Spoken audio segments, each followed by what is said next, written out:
potřebují všichni prášky. Oni vám pomohou. Vy to dáte krásně. Ne, nemáte.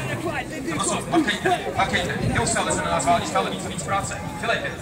Jo, prášky. Dejte ty prášky. No.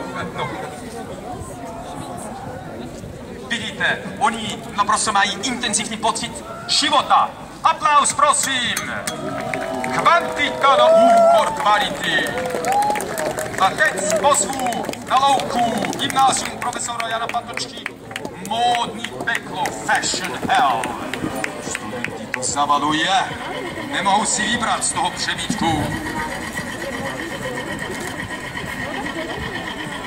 Nejsem svobodné stvoření, jen stroj.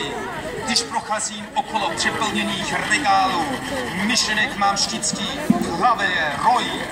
Ty mě nutíš a já mám drahých kousků pomalu. A tak, s kterými šaty stanu se královnou virálu. Jen si to zkus, proti tě nestřídmosti broj. Je to ovšem dopředu prohrání boj. Takže si zas vybírám z přeplněných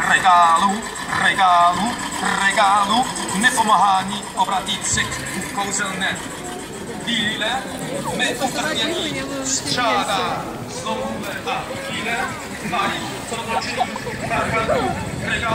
parchantů, krásu, toužení kousku, pomálu, regálu, virálu. Já si myslím, že tito studenti